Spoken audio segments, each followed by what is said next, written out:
Abra sua Bíblia em Mateus capítulo 28. Eu não quero me esticar muito, então vou falar rápido. Então, se você não ficar ligado, você vai perder. Agora é 12:07, a gente tem até 12:30. Isso. Até 12:30 a nossa meta, então. Amém. Mateus capítulo 28.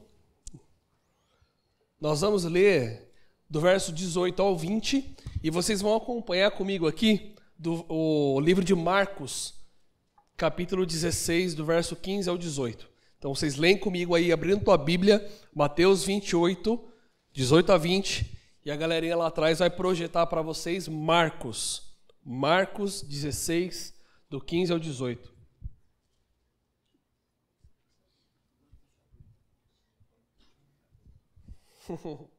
Amém?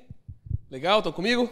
A palavra do Senhor vai nos dizer assim: Então Jesus aproximou-se deles, discípulos, e disse: Foi-me dado toda a autoridade no céu e na terra.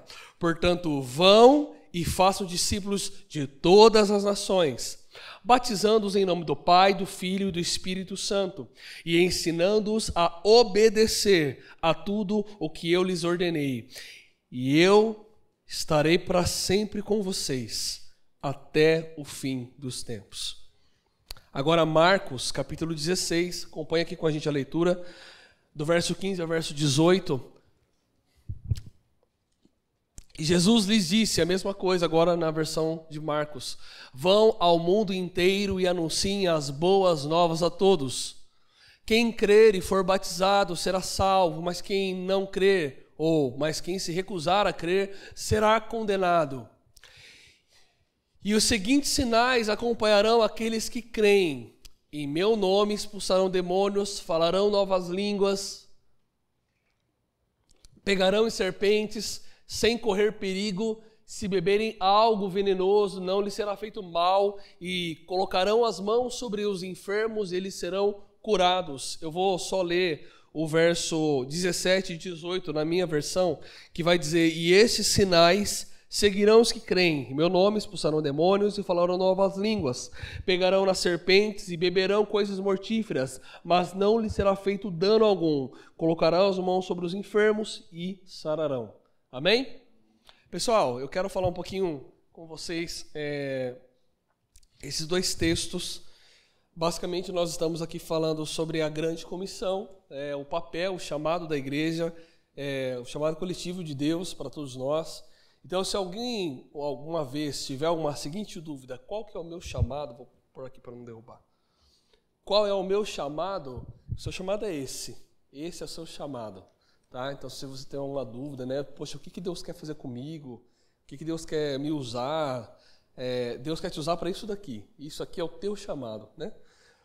E aí, irmãos, eu quero falar para vocês um pouquinho sobre como que nós estamos aqui situados. Jesus está ressurreto. Nós estamos aqui vivenciando a experiência das últimas palavras de Jesus antes dele ascender aos céus. O livro de Lucas vai dar a continuação de Atos dos Apóstolos, então vocês vão perceber ali essa continuação mais forte ali no Evangelho de Lucas. Mas basicamente a gente está percebendo aqui Jesus dando as últimas palavras dele antes de ascender aos céus, ali em Atos capítulo 1. Tá bom? Então, estão basicamente ali nos últimos momentos com Jesus. E Jesus escolhe essas últimas palavras para eles de maneira muito pessoal e muito impactante, né? E o judeu, ele é pego ao detalhe. Então, por isso que o Evangelho de Mateus, ele é muito detalhista ao que Jesus disse, tá bom? Então, tudo que Jesus disse, o Evangelho de Mateus sempre vai ser mais completo, porque ele está falando para judeu. Agora, pense comigo que as últimas palavras de Jesus são sobre fazê-lo conhecido. E eu quero falar sobre esse fazer Jesus conhecido como nossa missão. Amém? Não sei se a minha pregação tem arte, ó, igreja local e a missão. Então, entenda que nós não estamos falando de algo novo aqui. Nós estamos falando sobre a missão da igreja. Irmãos, a missão da igreja, ela não começa com a igreja. Para vocês entenderem qual é a missão de Deus com a igreja, nós precisamos entender qual é o plano eterno de Deus. E o plano de Deus não começa com Jesus. Pelo menos Jesus, ali em Belém, começa com Jesus antes da fundação do mundo. Deus tem um plano. Eu quero falar um pouquinho para vocês de como a missão de Deus em fazer Jesus conhecido em todos os povos começa desde Gênesis. Gênesis, no capítulo 12, no verso 3, vai dizer assim: abençoarei os que te abençoarem e amaldiçoarei os que te amaldiçoarem. E em ti, Abraão, serão benditas todas as famílias da terra. Isso é uma das primeiras promessas abraâmicas. Então aqui nós estamos vendo, todos serão abençoados por causa de você. Qual é a bênção que Abraão está recebendo de promessa? É o dinheiro? É o poder? A bênção é Jesus. Jesus é a bênção do texto. Bênção para todas as nações. Em Êxodo 19, no verso 5 ao 6, o texto vai dizer: agora, se me obedecerem fielmente e guardarem a minha aliança, pensa que já foi feita uma aliança de Deus com o povo ali, com Abraão, vocês serão o meu tesouro pessoal dentre todas as nações. Embora toda a terra seja minha, vocês serão para mim um reino de sacerdotes e uma nação santa. Serão essas as palavras que vocês dirão aos israelitas para sempre. Então, mais uma vez, percebam, Deus sempre teve o interesse de ter em nosso coração as suas palavras, isso é, a sua aliança. Nós deveríamos considerá-la como um tesouro para nós, da mesma maneira como Deus considera para Ele mesmo um tesouro o seu plano, a sua glória, a sua vontade, mas Ele quis gerar esse tesouro em nós, de tal maneira de fazer de nós para esse tesouro sacerdotes, um reino de sacerdotes. Perceba que não é um reino de reis, de governantes, de imperadores, um reino de lordes, um reino de comissários, é um reino cheio e somente cheio de sacerdotes, ok? Então nós temos até uma pregação sobre isso é muito legal esse assunto, mas Salmo 67, do verso 1 ao 2, vai dizer assim, que Deus tenha misericórdia de nós e nos abençoe e faça resplandecer o seu rosto sobre nós, para que sejam conhecidas na terra as tuas palavras, a tua salvação entre todas as nações. Então perceba, irmãos, que nós não estamos falando de algo novo. Deus sempre esteve falando do seu plano na história e agora nós estamos, através de Jesus, vivenciando a prática do plano de Deus com Jesus. Amém? Vocês estão comigo? Então, se nós não estamos falando de evangelização, nós estamos falando do plano eterno de Deus, nós precisamos começar a perceber agora como é que esse plano se desenrola na minha e na sua vida. Amém? E por isso eu escolhi esse texto, para a gente falar um pouquinho. Eu quero começar falando a respeito da autoridade sobre um. Irmãos, às vezes a gente sente o peso da responsabilidade de ser uma igreja missional, e eu até pauso aqui, uma curiosidade muito interessante, quando nós estávamos plantando as raízes, eu lembro que uma das coisas que eu falava com os irmãos cara, eu tenho um desejo de colocar um nome na igreja, que é a igreja missional. Uma curiosidade que poucas pessoas sabem que, por mim, a igreja raiz ia se chamar igreja missional, não era para ser igreja raiz. Mas ainda bem que a gente tem outros irmãos que ouvem Deus mais do que a gente e não deixam a gente fazer isso. Mas ser uma igreja missional sempre esteve no coração, no meu coração e particularmente está acho, no coração de todo aquele que está plantando uma igreja, de trazer à luz a uma igreja missionária, praticamente missionária. Mas a verdade é, irmãos, que às vezes a gente sente esse arder de viver uma vida de igreja mais missional, muito solitária, muito individual. E aí você, quando se desperta para viver uma vida mais fora da igreja do que dentro, você pode se sentir sozinho. E, na verdade, a gente precisa perceber que essa missão, ela está muito mais envolvida com Deus do que com você. Deus está muito mais comprometido com uma igreja missional do que você. Deus está muito mais interessado e comprometido em ter uma igreja missionária, em ser uma igreja missionária, ter uma cabeça missionária, Jesus um missionário, do que você. Perceba que Jesus não teve problema de ser um morador de rua. Jesus não teve problema de não ter onde repousar a sua cabeça. E conseguiu gerar nos seus discípulos a mesma circunstância. Talvez hoje Jesus seria um morador de rua que você daria de comida.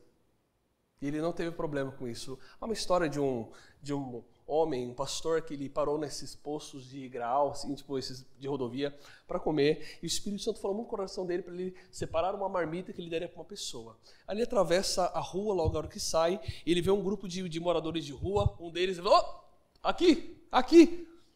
E ele vai até ele e fala assim, é para mim essa marmita. E ele, peraí, realmente, deixa eu te falar uma coisa, eu estava aqui comendo e Deus falou comigo. Eu falei, eu sei que Deus falou com você, é para mim essa coisa, é pra gente essa comida aqui. Aí eu falei, mas como assim? O cara ficou confuso, ele falou assim, meu amigo, eu te agradeço, mas essa é a minha missão, essa é a minha direção de Deus. Eu sei que Deus sempre vai me sustentar, Deus sempre manda alguém para trazer esse alimento para mim e para meus irmãos, e nós continuamos de lugar em lugar a falar a respeito do Evangelho. Então, para aquele cara, ele estaria fazendo uma obra incrível. Nossa, separei uma marmita, eu vou fazer uma grande evangelização. Mas do outro lado, não havia um problema em receber uma comida e continuar falando de Jesus. Então, entenda que ser pobre, um morador de rua, não é um problema nem mesmo para Jesus. Talvez seja um problema para a igreja. Talvez seja um problema para nós. E penso eu até mesmo, e há uma teologia sobre isso, que vai falar que talvez os moradores de rua estão muito mais próximos de uma vida integral para Jesus do que você. Talvez um morador de rua, se dá a vida dele hoje para Jesus, tem muito mais chance de ganhar as nações do que você, que talvez não abra mão do seu emprego, talvez não abra mão da sua família, talvez não abra mão dos seus recursos para dar a vida para Jesus. Vocês estão entendendo? Eu quero que vocês percebam que o centro da missão do Evangelho não é propriamente a um público específico, embora, cara, foi muito abençoado pela tua palavra hoje. Mas entenda que a missão de Deus é maior do que isso. A missão de Deus foi-me dada toda a autoridade no céu e na terra. Deus é detentor de um plano. E sobre o seu plano, Ele tem toda a autoridade no céu, na terra e debaixo da terra. Perceba que quando nós nos movemos em fazer algo para Jesus, cumprir a missão que Deus nos deu, nós não estamos fazendo isso debaixo da nossa capacidade ou até mesmo da nossa autoridade. Nós estamos fazendo isso debaixo da autoridade de alguém que tem a autoridade no céu, na terra e debaixo da terra. No final das contas, meu amigo, você sempre é esse morador de rua que sabe que Deus vai suprir a sua necessidade, você só não sabe de quem, ou das mãos de quem ou quando, mas Deus sempre vai suprir. Esse é o coração do que entendeu a dependência de Deus ao viver uma vida integralmente para o Evangelho de Jesus. Não está na sua capacidade, nem no bolso. Amém? Nenhuma autoridade te foi dada, ou seja, irmãos, nós não temos nenhuma capacidade concedida. Nele está somente nele a autoridade. E ele está antes mesmo da autoridade que você viu em Jesus. Jesus não se tornou cheio de autoridade quando ressuscitou. A autoridade já estava em Jesus antes da ressurreição. Porém, para os discípulos e posteriormente apóstolos, isso se torna lúdico, se torna prático quando eles veem Jesus ressuscitado. Mas antes da ressurreição, Jesus já era Deus. Ele já era digno de toda glória e cheio de autoridade.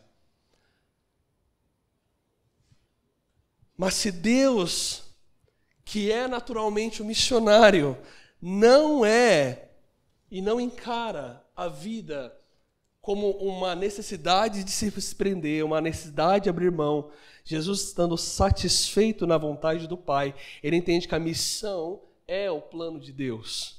Não é aquilo que ele tem que abrir mão para viver, é aquilo que ele é e pelo qual ele já deveria estar vivendo. Irmãos, no momento em que você disse sim à mensagem da cruz, tudo deve mudar em você. A partir do momento que você entregou a sua história para Jesus, a sua vida para Ele, e entenda, irmão, aquela questão de livre-arbítrio já não faz nem mais sentido para você. João 14,12 vai nos dizer que, digo-lhes a verdade, aquele que crê em mim fará também as obras que eu tenho realizado, e fará coisas maiores do que essas, porque eu estou indo para o Pai, e eu farei o que vocês pedirem em meu nome, para que o Pai seja glorificado no Filho. O que vocês pedirem em meu nome, eu farei. Irmãos, se Deus é o mais interessado na missão, em sermos uma igreja missionária, não se torna uma insegurança fazer isso. E nem deveria ser para você preocupante se Deus vai te usar fora da igreja ou não. Se Ele é o mais interessado, Ele, sem sombra de dúvidas, não vai ser infiel à sua própria palavra. se vocês forem em meu nome, vocês farão as mesmas obras que eu faço, mas farão obras ainda maiores. Vocês estão entendendo, irmãos? Jesus não traz uma sugestão ao texto, ele traz uma afirmação.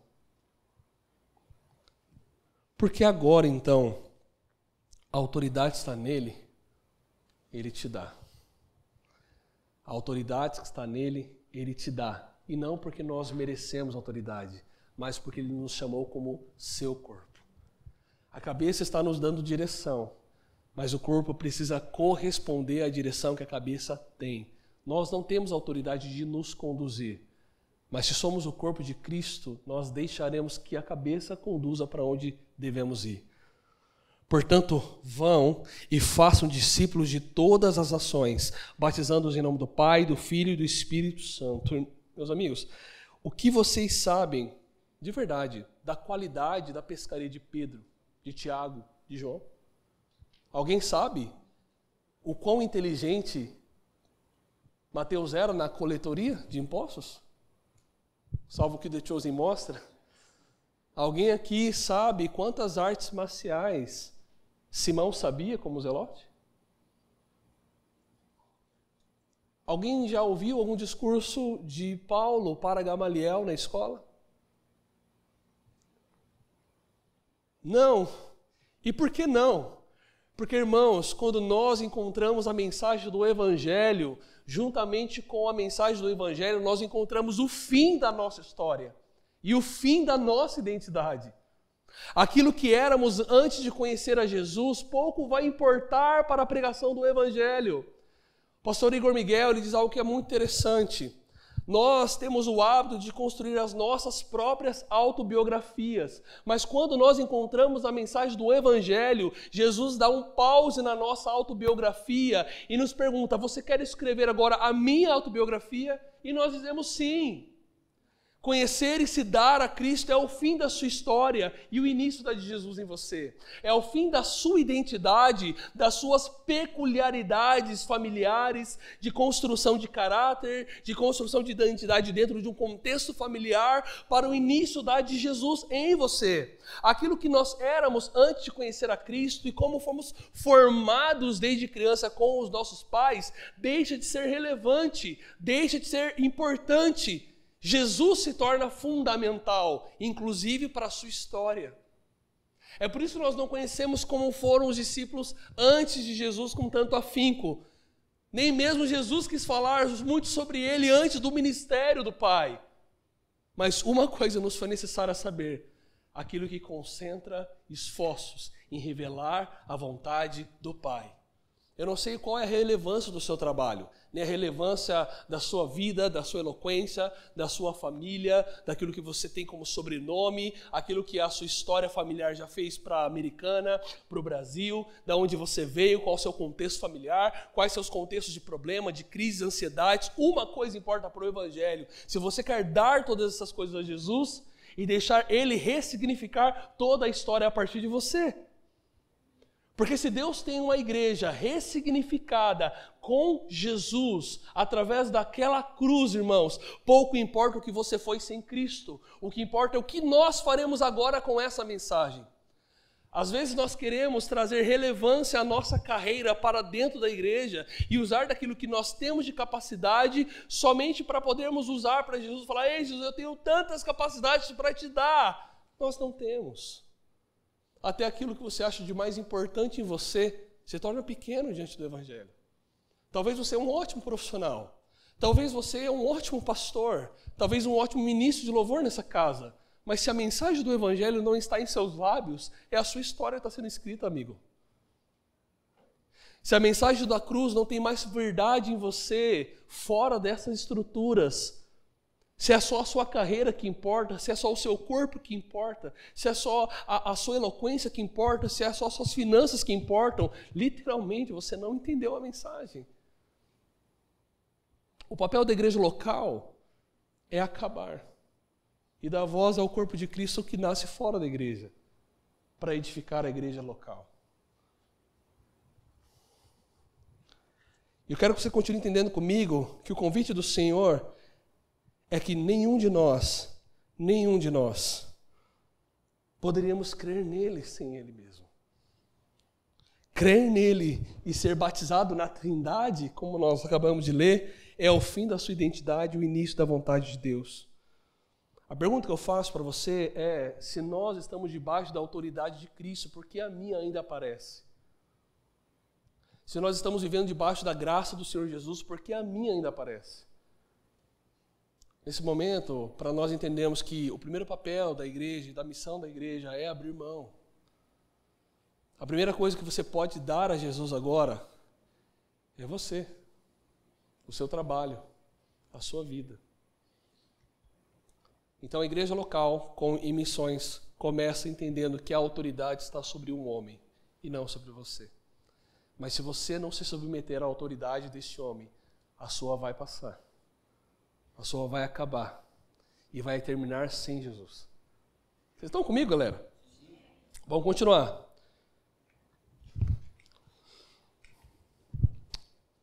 Amando, obedecê-lo no caminho, segundo ponto da minha mensagem. A palavra do Senhor vai continuar nos dizendo a respeito de ensinando a guardar, ou na sua versão, obedecer, todas as coisas que vos tenho dito. Gente, teve uma história muito importante na igreja, 1727, que é a história dos moravianos. A igreja moraviana, ela traz um exemplo maravilhoso, porque era uma igreja com problemas familiares, uma igreja familiar, cheia de problemas, que estava tendo várias facções, mas no dia 13 de agosto de 1727, o Espírito Santo toca aquela igreja. Eles encaram aquele encontro que tiveram com a presença do Espírito Santo em um culto de ceia, como um encontro da visitação irresistível do Espírito Santo. Para aquelas pessoas, eles sentiam como era fogo líquido tocando os seus corpos e motivando eles à confissão de pecados, a arrependimento, a lágrimas, a exposição das suas fraquezas. O choque desse toque do Espírito Santo, que começa com arrependimento e vai ao fogo de Deus, é tão fascinante, ele é tão poderoso, ele é tão profundo, ele é tão aberto à confissão de pecados, ele é tão livre à liberdade de as pessoas abrirem quem elas estavam sendo sem Jesus, a vida dupla que elas estavam vivendo, se torna tão profundo, irmãos, que aquela igreja começa um movimento integral de oração desde aquela reunião. As pessoas começam a orarem de maneira incessante. O irmão decide orar, o outro falou, não, eu vou continuar orando com você, agora eu vou embora, não, mas daqui a pouquinho eu volto para orar. E assim nós tínhamos 48 pessoas reunidas em oração em todas as horas do dia, 24 horas. Depois outras pessoas começaram a perceber aquilo como fundamental, não queriam mais suas próprias vidas, queriam ir para a igreja orar. E em pouco tempo nós tínhamos várias pessoas em cada grupo de hora do dia orando ao Senhor. Esse movimento de oração que pendurou-se não por alguns dias de avivamento, mas durou por mais de um século. Motivou não somente um quebrantamento e arrependimento naquela igreja, mas motivou um envio missionário de uma igreja inteira. E eu quero dizer para vocês com isso que, meus amigos, a grande crise da igreja nos últimos anos é a perca da sua própria identidade missional para uma identidade estrutural. Perceba, se o Espírito Santo nos tocar nessa manhã, nós não conseguimos ficar presos dentro desse prédio. Nós vamos sair para fora. Em 1689, nasce uma variante do calvinismo que chama hipercalvinismo. E o hipercalvinismo ele cresce muito entre os ingleses porque era como se a pregação social do Evangelho, aquela pregação pública para fora do Evangelho, ela não era mais necessária se Deus estava agregando as pessoas à congregação. Então, se Deus particularmente toca o homem e agrega ele à comunidade, por que devo pregar o Evangelho? Embora nós, irmãos, não confessamos o hipercalvinismo, eu espero, podemos ter trocado esse nível de confiança dos ingleses de que Deus agregaria automaticamente para si as pessoas pela estrutura. Talvez nós estamos vivendo um hipercalvinismo estrutural. Nós deixamos de pregar o Evangelho porque começamos a acreditar que o potencial da beleza da estrutura, do marketing, da estética, pode evangelizar em meu lugar. E por mais eficientes que vocês são, e a gente percebe isso na comunicação externa da mensagem, eu digo no marketing da mensagem, por mais estética que seja a comunidade de vocês, por mais eloquentes sejam os pregadores dessa igreja, nenhum disso e nada disso pode substituir a pregação do Evangelho. Nada disso pode substituir o nosso compromisso em bater de porta em porta, se necessário, para falar sobre Jesus. Mesmo em uma geração manchada, como nós dizemos aqui, pelo seu tempo, com uma tradução de um Jesus que não existe para algumas pessoas, a crise de raiva ou tristeza ou mágoa de um Jesus popular que nunca existiu. Meus amigos, o papel deste lugar, literalmente, não é somente também ensinar a Bíblia para você. E olha só o que eu vou te dizer. Mas é te levar a se tornar como Jesus. Talvez nós possamos hoje instituir, no domingo agora, uma escola bíblica dominical e você ainda assim continuar vivendo a sua vida para você mesmo. Dominar o texto, e eu digo com conhecimento de causa, irmãos, dominar o texto não te fará um discípulo de Jesus. Se você não encarnar a mensagem do texto, será apenas o seu conhecimento e a sua habilidade com a mensagem, mas não será a sua vida dada ao texto, muito menos ao autor do texto. João 5,19 vai dizer que então Jesus disse a eles: eu afirmo a vocês que isto é verdade, o Filho não pode fazer nada por conta própria, pois ele só faz o que vê o Pai fazer. Tudo o que o Pai faz, o Filho repete, pois o Pai ama o Filho e lhe mostra o que está fazendo. Isso é discipulado. Até hoje eu nunca encontrei no texto, na Bíblia, uma descrição mais vívida do que é discipulado, do que esse texto. Jesus viu o Pai agir e repetia. O que o Pai fazia, Jesus repetia. A questão é, nós estamos repetindo Jesus? Discipulado é o que Jesus faz, eu repito daqui. Da mesma maneira como o Pai movia e Jesus repetia, nós vemos Jesus mover e nós repetimos Jesus. Nosso papel é ensinar você a obedecer aos movimentos que o Pai está fazendo através de Jesus. Esse é o nosso papel como igreja local.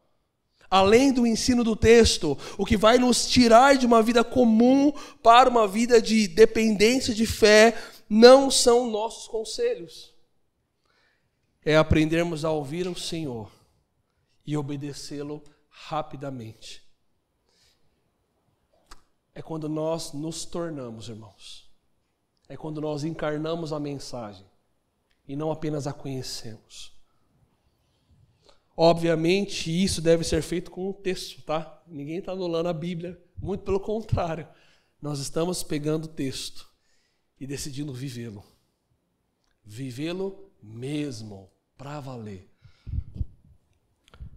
Não distante da devoção, muito pelo contrário, irmãos. Existe um outro morável dessa mesma igreja, Johann Leonard, ele é muito famoso, porque o Johann, ele tomou uma decisão muito, muito interessante. Mesmo na época em que nós víamos alguns jovens se vendendo como escravos para pregar as Ilhas Canaãs, como escravos, e se venderam como escravos para ali pregar o Evangelho, tem esse jovem que sai da universidade, ele se recorda das vilas dos leprosos que haviam ali, e ele se muda para a vila dos leprosos, para pregar o Evangelho aos leprosos, porque as pessoas evitavam aquele contexto, até mesmo o próprio estado, a própria cidade evitava a relação com a vila dos leprosos. Então ele se muda para a vila dos leprosos, e quando eles questionados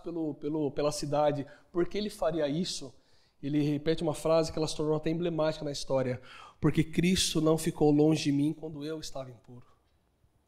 Sabe, irmãos, isso é o que o Evangelho pode fazer com você, se você encarnar o texto.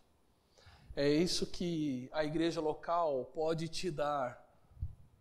Um amor por Jesus extravagante, capaz de te dar a sua vida por Jesus.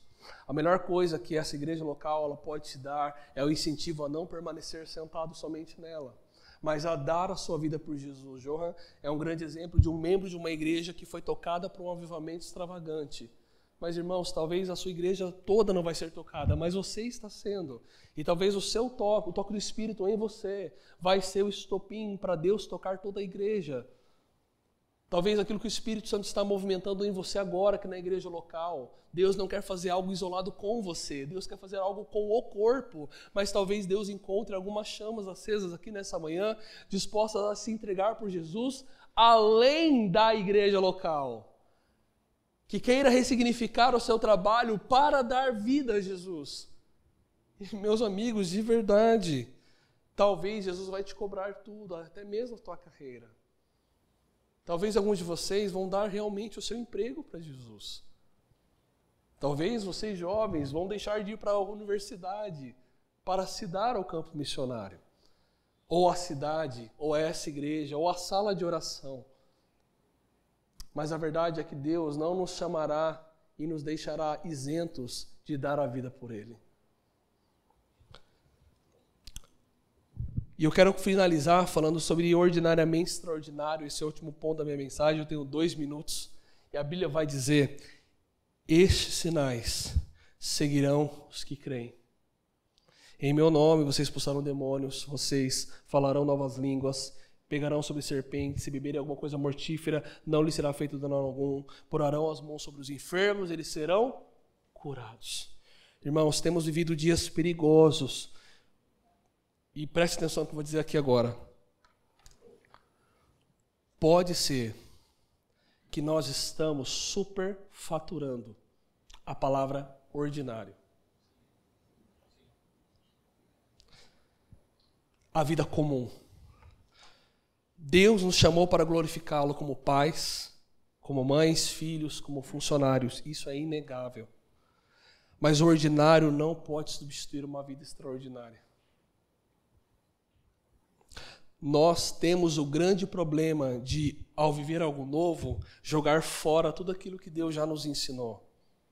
Quando aparece uma nova onda, a gente anula tudo e começa a viver só um novo, esquece tudo aquilo que Deus já nos deu. E não, irmãos, Deus quer tanto uma mãe zelosa em ensinar os seus filhos a amarem a Deus de todo o coração, como quer ver essa mulher também orando pela sua vizinha, curando ela de uma doença crônica. Deus quer que uma mãe ensine os seus filhos as Escrituras, mas também quer vê-la no hospital, não para levar o filho no médico, mas para orar pelas pessoas no consultório. Deus quer ver uma mãe levar o seu filho no médico e falar, ouvir do médico que não sabe o que ele tem, mas dizer para ela, o médico o que o filho dela tem, porque o Espírito Santo revelou para ela. Deus quer ver você tão excelente no seu trabalho, como quer ver você entregar a palavra de conhecimento para o seu chefe. Está cheio de problema e você não pensa nele dessa forma. Deus quer que glorifiquemos a Ele em tudo o que fazemos nesse prédio como bons membros dessa igreja. Mas Deus também quer que andemos em passo de risco e fé, saindo desse prédio e anunciando corajosamente o Evangelho, com sinais e maravilhas. A questão de sermos uma igreja missional não é uma igreja apenas relevante na estrutura. É quando a estrutura foi tão relevante para mim e para a sua vida em apresentar Jesus, que eu saio dela para falar sobre Ele mesmo. Irmãos, a casa de filhos não vai acabar. Se Deus nos der graça, essa igreja vai existir até Deus voltar, por gerações e geração dos filhos de vocês. Mas você vai acabar. Você vai terminar. Nós só não podemos terminar sem ter dado a vida por Jesus. Amém? Fica de pé no seu lugar.